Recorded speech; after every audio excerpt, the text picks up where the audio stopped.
Hello, greetings from IRMA. This is Dr. Hippu Salk Kristle Nathan. I work as a faculty in the social science area at the institute. Today I am going to talk about a paper which has been recently published. It has come out last month in the Journal of Energy Policy. This paper is co-authored with Dr. Lakshmikanth Hari, who happens to be a faculty at Somaiya Vidyavihar University, Bombay. And we both have been co-researcher for quite long time, and this is our first joint work. In this paper, we sort of proposed a new method to assess energy poverty. If you look at the literature, there are essentially three approaches to assess energy poverty.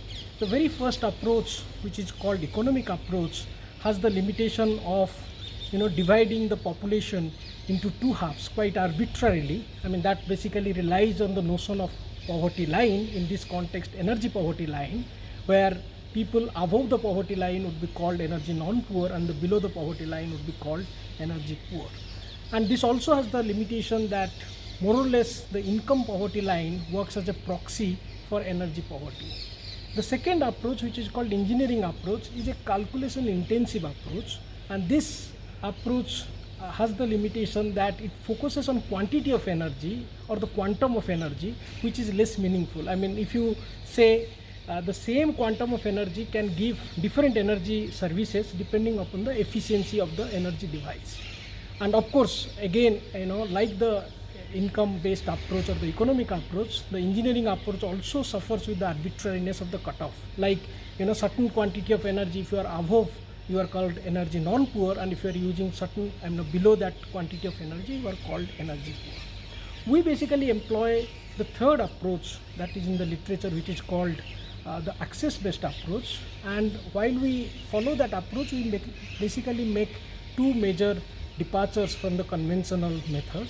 The first is, we don't consider whole of the energy poor population as a homogeneous group, but rather divide that population into three categories, like extreme energy poor, moderate energy poor, and transient energy poor.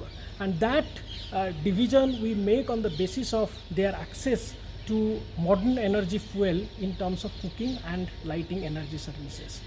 So the other deviation or the departure we make from the conventional approach is, we calculate the depth and severity of energy poverty not for the entire population but for only the energy poor, which otherwise means we take the gaps that the energy poor have from the energy poverty, energy poverty level, and we divide that sum of the gap into the total number of poor instead of the total population. Thereby, actually, we make that measure a complementary measure to the proportion of energy poor or the headcount ratio of energy poverty.